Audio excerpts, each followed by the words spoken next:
Welcome to Depictions Media Radio.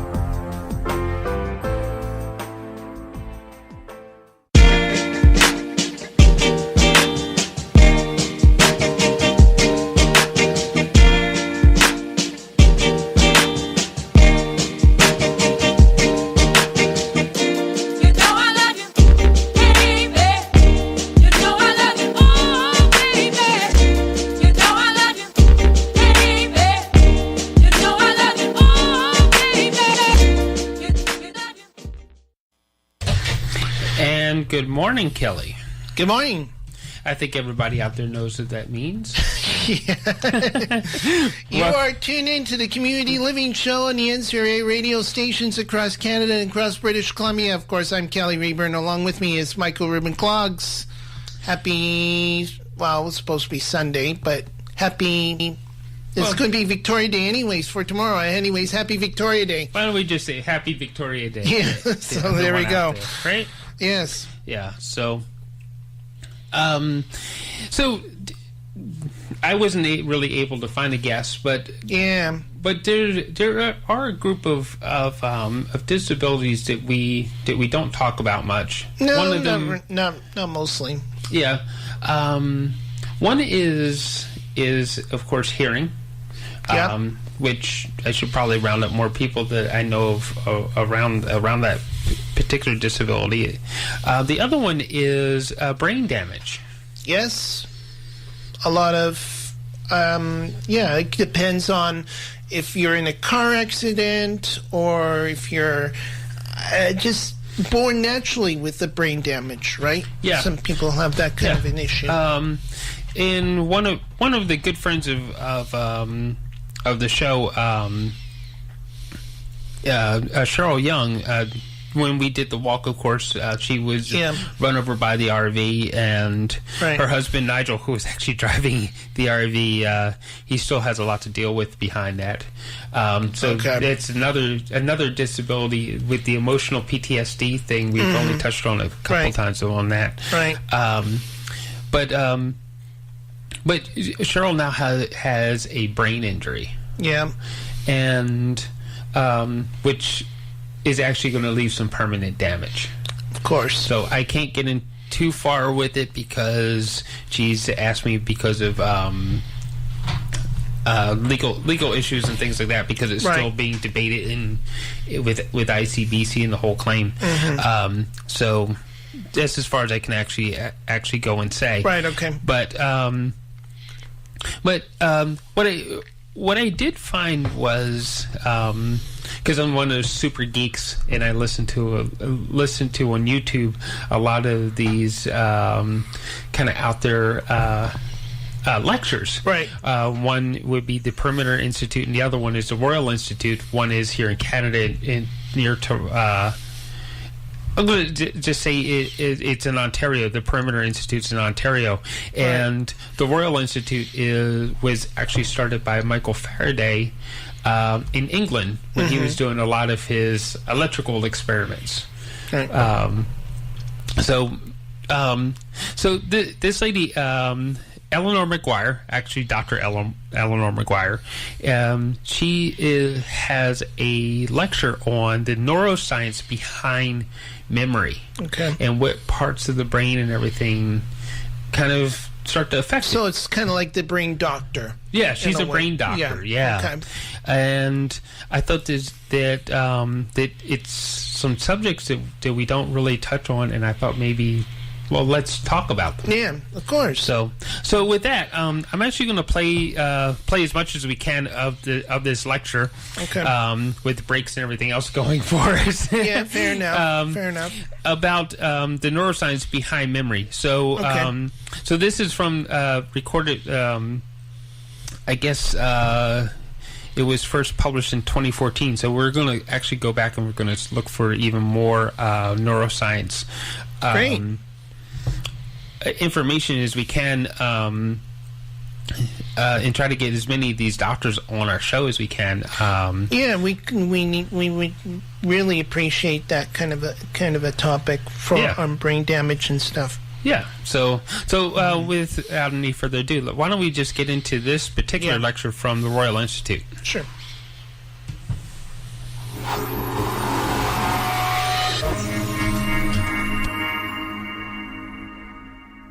Many august speakers have stood in this theatre over the years, contemplating the nature of the universe, whether time travel is possible. Could we build a time machine? As a nation, we adore our science fiction Time Lords and the Star Trekkers who can transport themselves at the flick of a switch through space onto alien worlds. But the reality is that we already have a device that can do all of those things and more. A teleportation machine that can effortlessly transport us to different times and different places. I'm talking, of course, about the brain, the universe within. In this discourse, I'm going to consider why and how the brain allows us to accomplish these wondrous feats. And the answers, in fact, come from an understanding of memory. We're endlessly fascinated by memory. We desire to improve it. We fear its loss. As this quote illustrates quite nicely, I think, you have to begin to lose your memory, if only in bits and pieces, to realise that memory is what makes our lives. Life without memory is no life at all. Our memory is our coherence, our reason, our feeling, even our action. Without it, we are nothing. But the importance of memory goes beyond the individual and their personal autobiography. We share memories, and in many ways, memories are the glue that holds society together. They're the basis of culture. If you think about it, if we didn't have memory, we would constantly keep reinventing the wheel, and there'd be an awful lot of Groundhog Days. Well, I'm going to show you that memory is not just one thing. It also doesn't occur in a vacuum. It's not even that accurate, and in fact, it's not really about the past. Scurrilous notions, you might think, but I'll argue that these features are in fact the key to our ability to mentally travel through space and time. So let me illustrate. There are many different types of memory. It's not a unitary phenomenon. So we have short-term memory, and this is for information that we need to hold on to or rehearse for immediate use. Now, the example I've given here is phone numbers, but I realise now, actually, that in a sort of perverse reversal, that in fact our phones have actually become our short-term memories.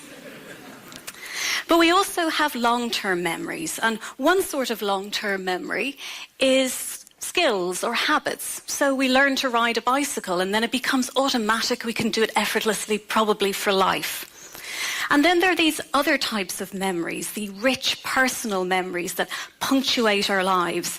And these are known as episodic or autobiographical memories. Now we know there are these different types of memories because damage to different parts of the brain impact selectively on these memory types.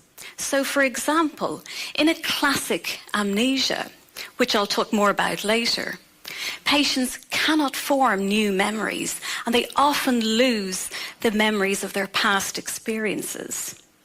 But despite what the Hollywood movies would have us believe, they do remember who they are, they do remember who their families are, and they remember facts about the world. It's this selective loss of autobiographical memories that they have.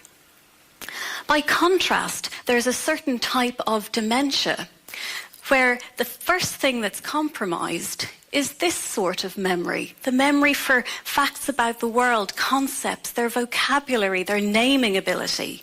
But their autobiographical memories, at least in the early stages of the disease, is intact. So memory comes in different forms, supported by different brain areas, and of course they all interact. Now, another important feature of memory is illustrated by an experiment from over 40 years ago, but it still makes the point in a very compelling way.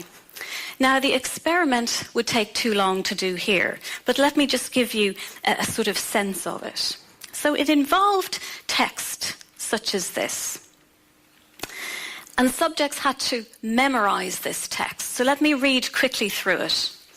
If the balloons popped, the sound would not be able to carry, since everything would be away from the correct floor.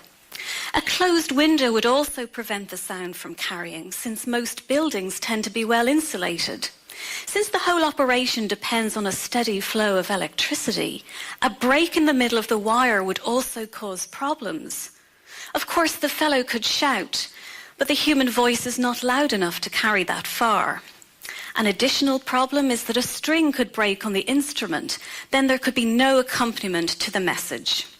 It's clear that the best situation would involve less distance, and then there would be fewer potential problems.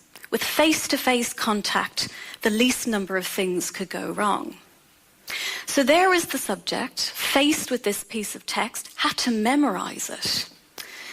Tricky, I think you'll agree, because it doesn't really make much sense.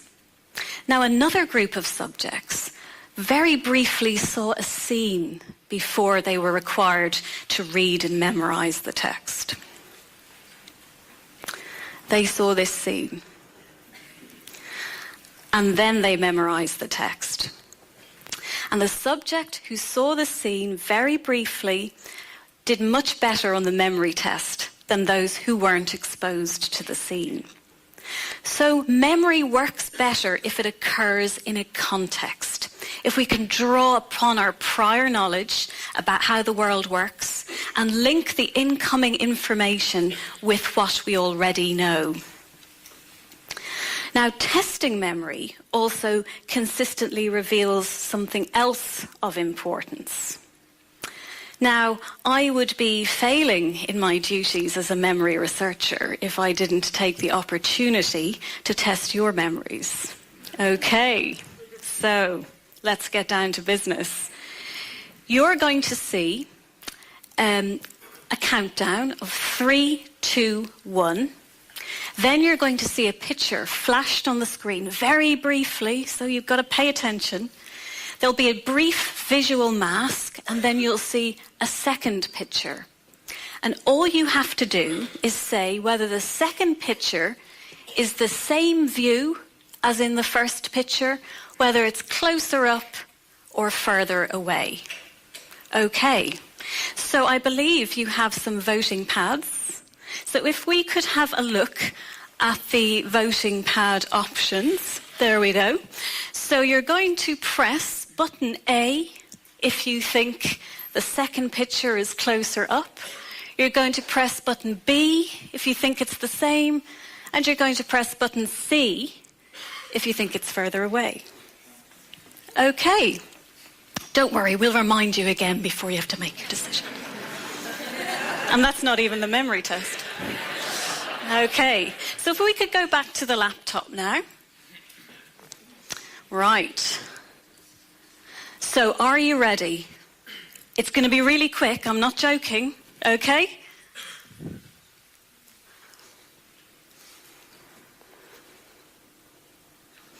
Right, if we could have the options up again, please.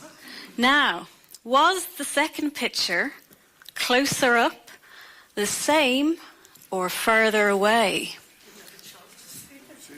Blink and you miss it. So you should go with your gut instinct on this now. Don't overthink it. Overthinking is bad. We'll just let everybody finish their voting. Have a guess if you're not sure. A, B, C. What do we think? All done? Everybody finished? Good. Okay, let's have a look at the results, if we may. Okay, so we see that a lot of you thought that it was closer up. And we see that some of you thought it was the same, and a smaller number thought that it was further away. Okay, we're going to do another one. So anyone who missed it, press your buttons. Right, let's go back to the laptop if we may. Right, okay, ready? Don't blink, you'll miss it. Here we go.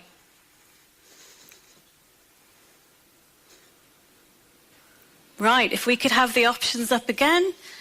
A, closer up. B, the same. C, further away. Okay, let's see what we've got. Okay, very similar. Somebody's invalid, but we won't go into that. There's always one. So you can see we're actually quite consistent across the two tests. We've got around the 60% mark of people thinking that it was closer up, and we have some people thinking it's the same, and a few, much fewer, thinking that it was further away. Okay, if we could go back to the laptop. Okay, now, I have to tell you that, in fact, on both of those tests, the second picture was identical to the first picture. And 60% of you got it wrong. There was a quarter of a second delay between the first picture and the second picture. And you still got it wrong. It's not a very good memory, is it? Well, I'm going to explain a bit later on why so many of you made that error. But what it illustrates is that memory is not a faithful record of the past, even when the past was a quarter of a second ago. It's not flawless, it's fallible. But in fact, these sorts of errors are built into the very structure of the memory system, and for good reasons. In a similar vein, we often bemoan the fact that we forget things and we'd love to be able to remember more. But be careful what you wish for. A number of years ago, some rare individuals were discovered that never forget anything that has ever happened to them. And this has come to be known as highly superior autobiographical memory. Now, I'm not talking here about the sorts of people who enter the World Memory Championships. You know, the sorts of people, they can remember pi to 67,890 decimal places, I think you'll find is the current world record. Fascinating as they are, and we've studied them. But in fact, those sorts of people typically... Okay, we're going to need to get to a break in a second here, but what do you think so far, Kelly? Very interesting. But on the description on the video, she's describing as a dustpan and a smiley, happy face on that short, right? Bit of a blink on the screen there. So, yeah, and it's amazing that well, she's going to get to the reason why 60% of the people got it. Yes. Got it wrong. And it actually turns out to, I'm going to give a bit of a spoiler, it is actually going to turn out to be that it's something useful for us to survive evolution as a species. It's like, it's kind of, which I thought was kind of interesting. Yeah, but we'll continue on to that later. We'll get to that later on. Yeah. Okay. So let's get to a couple of announcements here. Okay. Yeah. So we'll be back in a moment. Welcome to Depictions Media Radio. Diane Hume has a personal goal to help 1 million people find their dreams in abundance and fulfillment. I just attended Diane Hume's bootcamp, Live Your Life Now. And what I can say, for one day, it's some kind of transformational experience all of us got. It's shifting our mind, and it's awesome. I won't tell you too much because you have to experience that. And it's about dreams, about relationships with yourself, about affirmations, and about going to the next level. Come to the Dream Receivers Bootcamp and realize your dreams. Type in DianeHume.net right now. Okay, we're going to get back to the lecture. And you are tuned in to the Community Living Show. Thank you very much, Kelly. You're welcome. All right. Typically use mnemonics or strategies, and they practice, so it's very effortful. I'm talking instead about people like this. I'm 34 years old. I can take a date between 1974 and today and tell you what day it falls on, what I was doing that day, and if anything of great importance occurred on that day. I can describe that to you as well. I do not look at calendars beforehand. I do not read 24 years of my journals either. Whenever I see a date flash on the television or anywhere else for that matter, I automatically go back to that day and remember where I was, what I was doing, what day it fell on, and on and on and on and on. It is non-stop, uncontrollable, and totally exhausting. Most people have called it a gift, but I call it a burden. I run my entire life through my head every day, and it drives me crazy. So you can appreciate that remembering absolutely everything is not desirable, and we should rejoice in our normal forgetting, because believe me, it is a good thing.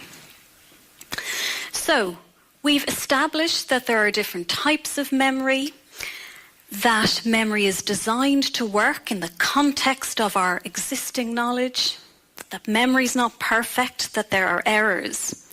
And the question we need to ask is, why is memory like this? Well, it has to do with the other scurrilous claim I made earlier, which was that memory is not really about the past. And to explore this, we need to turn to the brain. Here's the brain in all its glory, thanks to the wonders of magnetic resonance imaging, or MRI. And you can see here the sorts of detail and views we can get of the brain. Here we're face on, here we're side on, here we're looking down through the top of the head. We can see the grey matter, the white matter. We can appreciate the complexity of the connections between brain areas. Now, the formal study of the brain basis of memory really took off in the 1950s with this patient, HM, or Henry Molaison. Now, poor HM suffered from intractable epilepsy.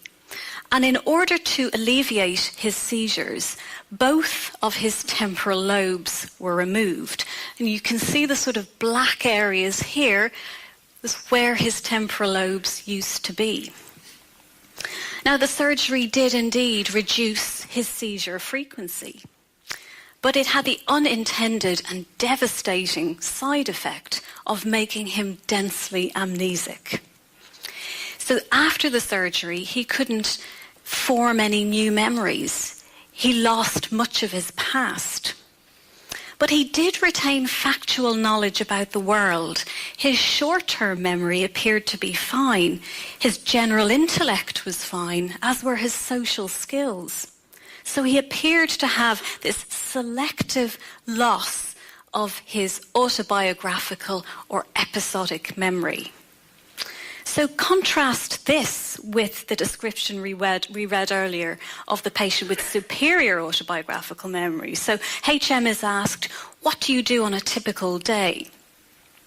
And he says, see, that's tough. Well, I don't remember things. Do you know what you did yesterday? No, I don't. How about this morning? I don't even remember that.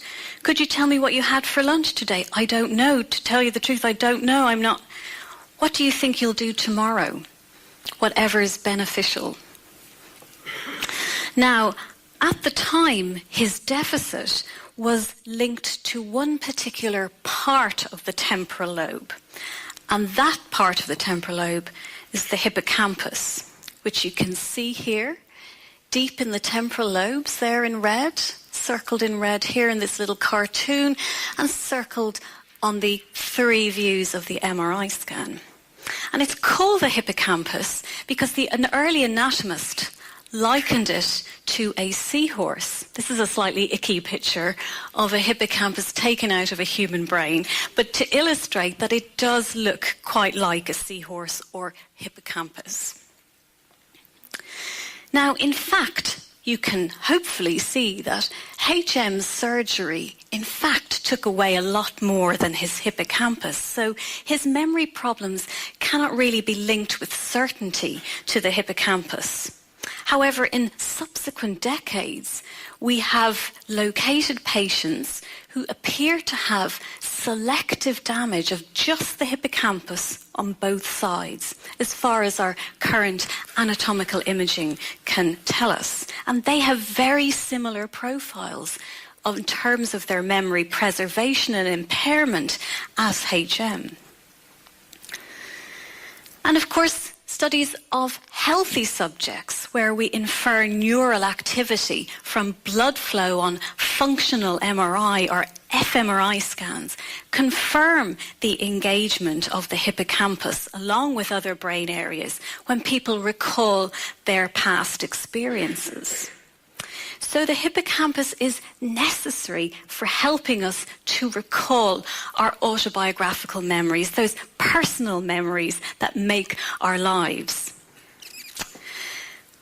But in a different domain, the hippocampus was also under scrutiny. Because in the 1970s, physiologists recording from single neurons in the rat hippocampus made a startling discovery. They found that there were cells that seemed to respond to specific places in the environment. And this is irrespective of where the rat was looking. And these place cells, as they came to be known, seemed to in some way embody the memory for that particular place. Now, on the right here, we're looking down at a round arena, and you can see a little cartoon rat there. And what I'm going to play now is a movie. And what you'll see is you'll see the rat moving around this arena. And what you'll hear is the sound of an actual place cell firing. And you'll see that this place cell likes one particular part of the environment. So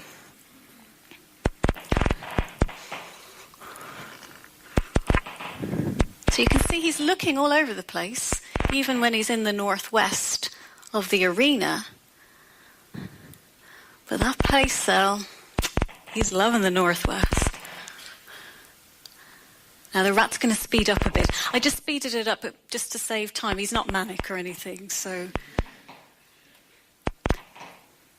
But you can see just how specific it is. So even though the rat's going all over the place, it's really focused on this part of the environment. And then you, of course, have place cells that cover all different parts of the environment, thus appearing to map the spatial locations within that environment.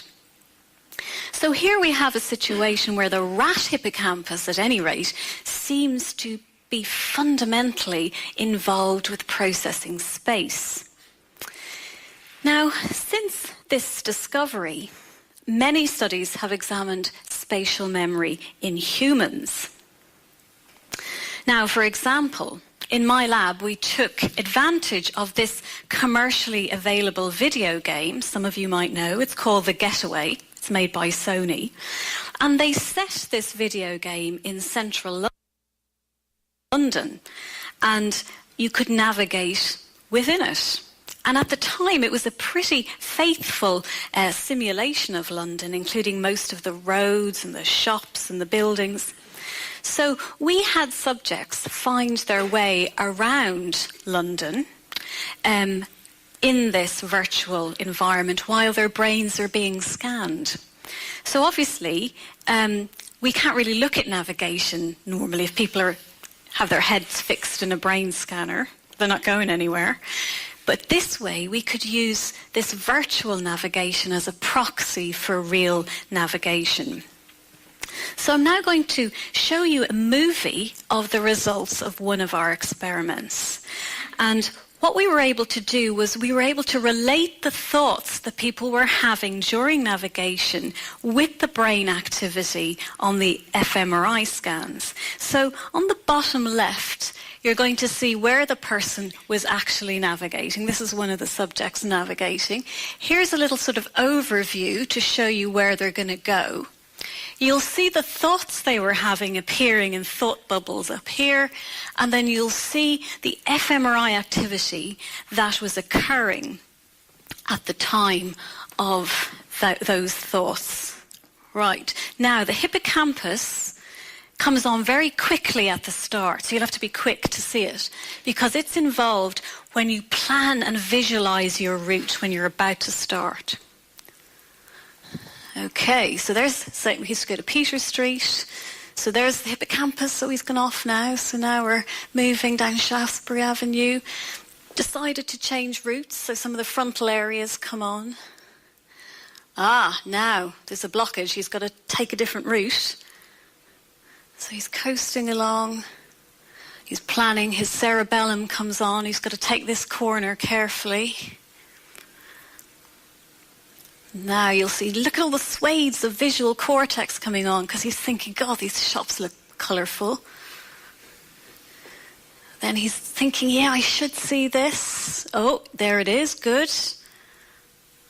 And then a little bit of road rage just to end with there. So you can see that virtual navigation, and we believe actual navigation, activates many brain areas, but the hippocampus in particular seems to come on when you're engaged in visually planning your route. Now, we also used this virtual London in another study. We had the chance to test this patient TT. He's an extremely rare patient, and he had damage primarily restricted to his two hippocampi. So you can sort of see the holes where his hippocampi should be. And naturally, he was densely amnesic as a consequence.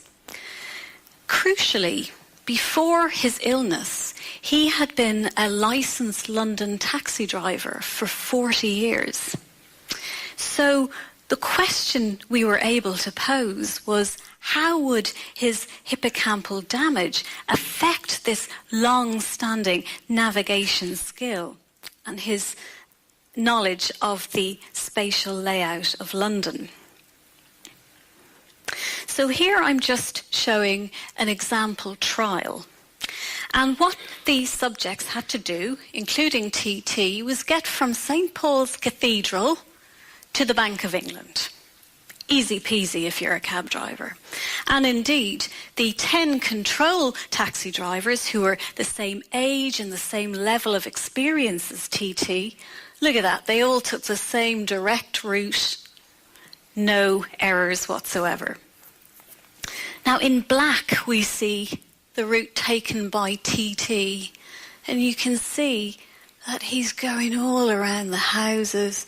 He cannot get there, and in fact, he doesn't get there. And this was the same on trial after trial. So they were virtually navigating around London, but he couldn't get there. And the astute amongst you might have realised something about his navigation. In fact, he's using just the A roads, the big old A roads, and he cannot navigate on the smaller roads. So he seems to have lost the finer detail of the smaller routes, and he couldn't visualize them in his route planning. Now, of course, we had already shown that the back part of the hippocampus, the posterior hippocampus, was larger in London taxi drivers than in non-taxi drivers, including London bus drivers. And more recently, we did a longitudinal study where we took trainees who were learning the knowledge, thanks to the cooperation of the Public Carriage Office. And so we studied them before they started learning the layout of London. and then we got them to come back when they'd qualified. Now, interestingly, about 50% qualified and 50% failed to qualify, and we also had a control group. In those who qualified, we saw increased volume in the posterior part of their hippocampus at time 2, 3.5 years later, compared to time 1. And in those who didn't qualify, we didn't see any changes. So these sorts of studies demonstrate the plasticity of the adult human brain in response to environmental stimulation. So the brain is not fixed. We can change it by what we do. But it also underlines the relationship between the human hippocampus and space. Okay, so here we have this brain structure then, the hippocampus, that doesn't work alone. It's part of these larger brain networks concerned with memory, but it nevertheless appears to be particularly critical for autobiographical memories, but also for spatial navigation. And we see devastating effects on these cognitive functions when the two hippocampi are compromised. And the hippocampus, it turns out, is vulnerable to a whole range of common pathologies: strokes, epilepsy, dementia, including Alzheimer's disease, loss of oxygen to the brain or anoxia, and certain types of brain infection. So what is the hippocampus doing that makes it so important for recalling the past and navigation? Two seemingly disparate cognitive functions. Well, in the last... Okay, we're going to break it there. We're going to interrupt. But Kelly, that's when they're talking about the hippocampus. There's like two of them, and it's like in comparison to the rest of the brain, it's like you're talking like it's maybe 1% of the weight of the brain. Yes. Like, it's pretty amazing, right? How much control it has. And also on that segment, you have files and files and files of compartments of your brain dealing with the virtual reality of the car segment on that part. So. Yeah. So it's pretty interesting. Her research is pretty interesting. Especially doing with memory loss. So even if you're multitasking. Yes, even if you're multitasking. So yeah, it's wildly crazy that who would have thought that just this little piece of brain does so much for how we actually do so much in our daily lives. Like the one guy, he couldn't remember what he had for lunch. No, that's what I heard. Yeah, or dinner or whatever he had. Yeah. So anyway, so you go. So let's get off to a couple messages here. Yep. And we'll be right back. Yep.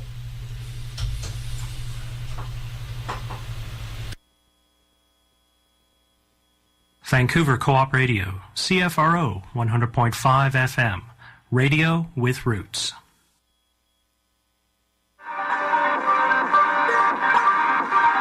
June 2nd between 5:30 p.m. and 9:30 p.m., a special fundraiser and gala.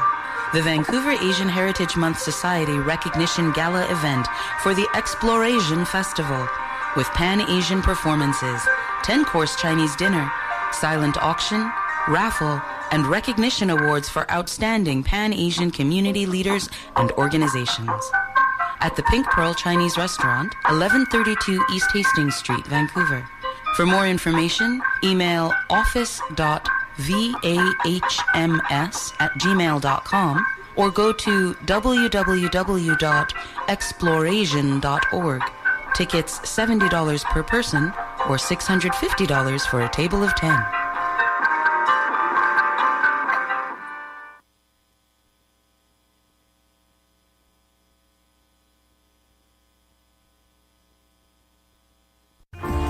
Welcome to Depictions Media Radio.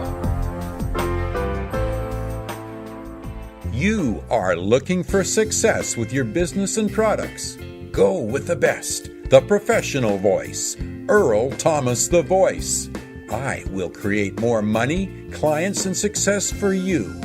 Over 70 businesses chose my voice to advance their business, products, and profits.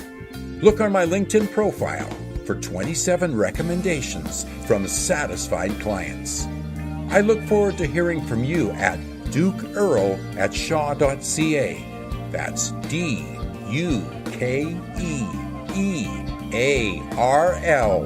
@shaw.ca. I am Earl Thomas the Voice, creating vocal paradise for your exact needs.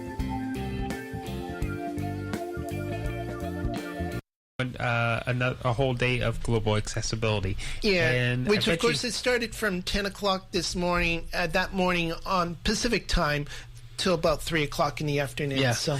And I bet you he'll respond and give it to us. What do you think? Yeah, I hope so.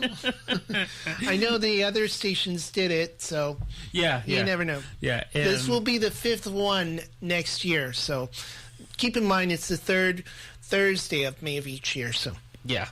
Okay, so let's get back to the lecture. Yes, and you're tuning to the Community Living Show. Number of years, we've begun to unravel this somewhat. And once again, the insights come from studying patients with selective damage to the 2 hippocampi. And you would expect these patients were amnesic, they couldn't find their way around. But this time we asked them a different question. We asked them to imagine an experience that might happen to them in the future. So not the past. We know they can't do the past. But what about the future? They couldn't do it. So then we said, well, so these patients can't recall the past. They can't imagine the future. They're stuck in the present. They cannot travel through time, mentally speaking. Well, we then asked them just to imagine a simple scene, so not one that was set in the past or the future. And they couldn't do that either. Now, they could imagine single objects, so it wasn't just a problem with the basic ability to imagine. They could imagine single objects in their mind's eye, but they couldn't imagine scenes. I'm going to show you one patient's attempt to construct a scene. So here it is. The patient was asked, imagine you're lying on a white sandy beach in a beautiful tropical bay. So there's the patient on top, P03. So he says, well, as for seeing, I can't really, apart from just sky. I can hear the sound of seagulls and of the sea.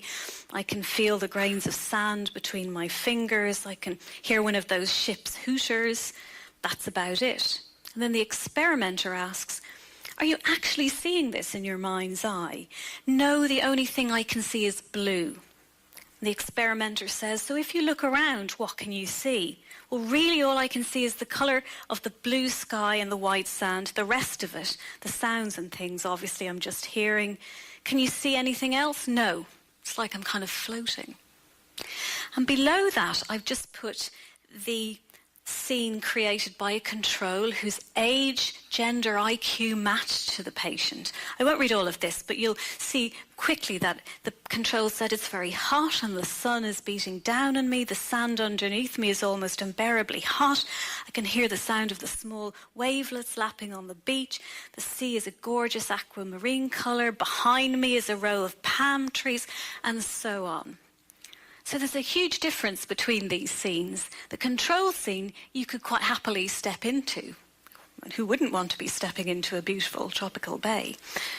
But the patient's scene, it's very fragmented, and indeed they rate their scenes as spatially fragmented and lacking in coherence.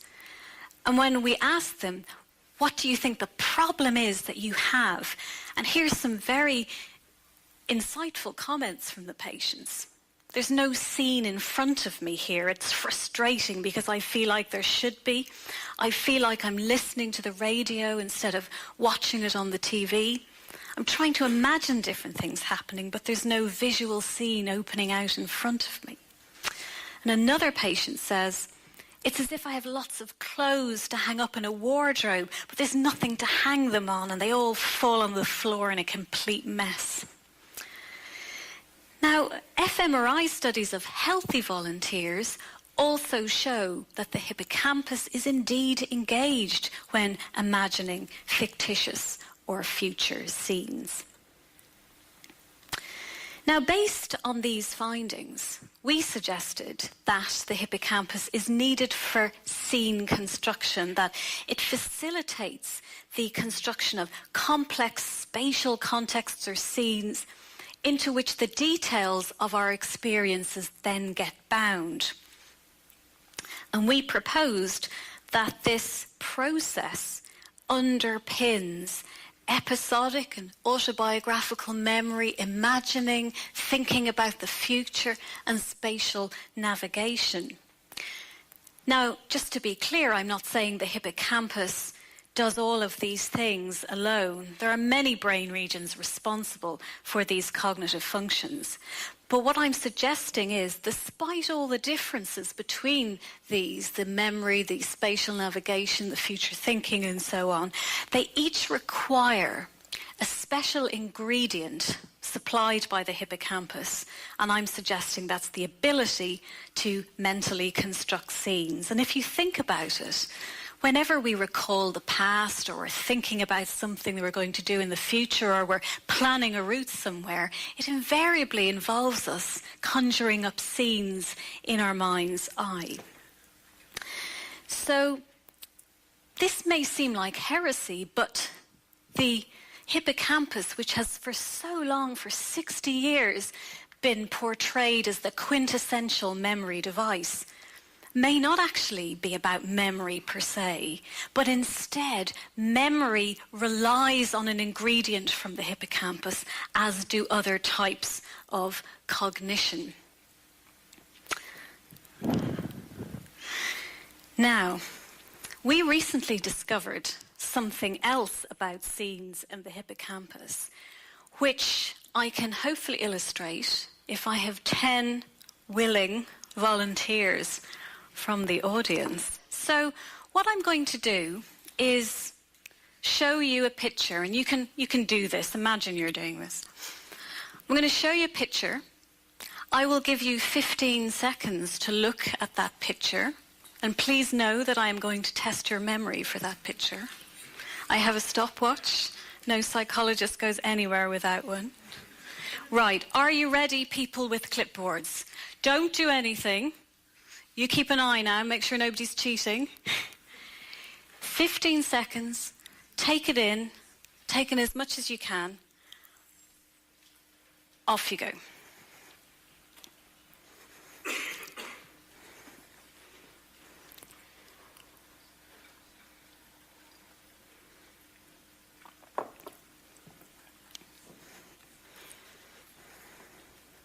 Okay? Please draw what you remember of that picture. Quick sketch now. Not looking for John Constable. When you're finished, can you hold your clipboard up in the air, and one of the gentlemen will collect it from you. Okay? Thank you. Okay, so with the permission of the volunteers, I'm now going to share these with the audience, if that's okay. Anyone shout out if they're not happy? No? Okay, that's fine. Don't worry, we don't have anyone's names on them. Right. Are we ready for this? Okay. Now, let me zoom. Oh, hello. Right. Very good. You'd know they were bananas, right? Good, okay. Now, let's have a look here. Okay. Well, you know, again, you'll see, it's not bad, it's not bad. Okay. And there we have some other ones. You capture the shape there nicely, very good. Excellent. And we'll do this quickly.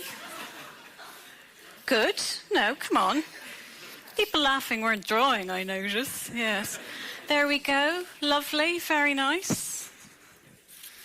Oh, now look at this. Went very, very big on the old background there. Very good. Very good. In fact, all of our volunteers deserve a nice round of applause. That's quite sort of slightly deconstructed one there.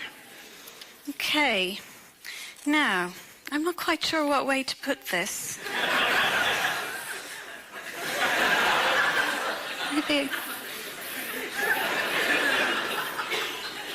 Well, we get the drift. We get the drift. Very good.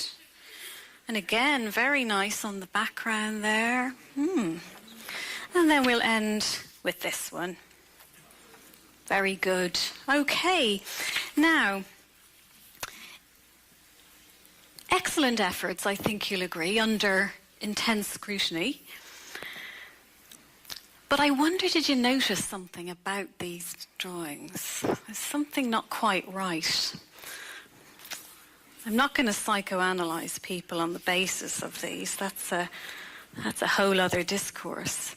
But if we can just go back to the slides. Are we still on them? Okay, let's go back to the drawings. See if we can identify what's not quite right. Okay, so there we have the bananas. Now, look at the bananas, people. These are big bananas. These are in-your-face bananas. These are bananas that take up much of the picture. Now, let's go back to the visualizer.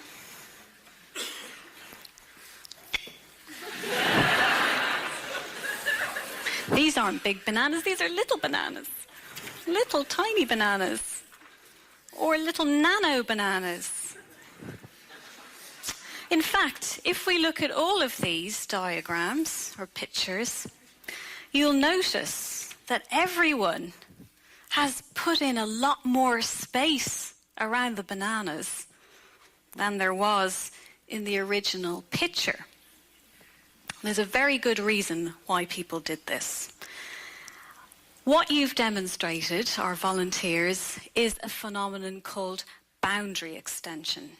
Now, boundary extension is a robust and consistent memory error found in adults and children, but it only occurs in relation to scenes and not single objects, and it occurs for this reason. When we initially encounter a scene, we're not limited to the direct sensory input coming into our eyes, but we also have access to a wealth of prior knowledge about the world, and so we automatically extrapolate beyond the borders of what we see, and we include this extra bit of extrapolation into our mental representation of the scene. And that's why you all included more space around your bananas. It's also the reason why 60% of you made this error early in the earlier test. Because when you saw the first picture, you extrapolated beyond the view automatically. You can't stop yourself doing it. And that became built into your mental representation of the scene. So here's what you added to it, and then this is what you ended up with in your head. So when the second picture came along, it now looked much closer up than the actual picture you were comparing it to, even though it's exactly the same as the study picture. And you only had a quarter of a second gap between the two. In fact, you only need as little as 42 milliseconds gap, and people still make this error. So, boundary. Okay, we're going to break it there. We can't get the whole lecture in. Yes, so it's sorry to bring in the microphone. It's called the what is it called? Neuroscience. It's the Neuroscience of Memory, and it is on the Royal Institute YouTube channel, and Yeah, you're looking and it's for by Eleanor Maguire. Yeah. Eleanor Maguire. So check them out. Yeah, and I'll post it up on our Facebook page in a few minutes. Yeah. And of course we're on Facebook.com, Community Living Radio. That's our Facebook page. Yeah. We gotta go. So we're on 4 radio stations right now. Well, the 4th one is online. Previous.ncra.ca. We're also on Co-op Radio, CFRO 100.5 FM, broadcasting Sundays from 10 to 11, CITR 101.9 FM, Tuesdays from 1 to 2. Check them out, www.citr.ca, and of course CHLY 101.7 FM. I don't even have my thing.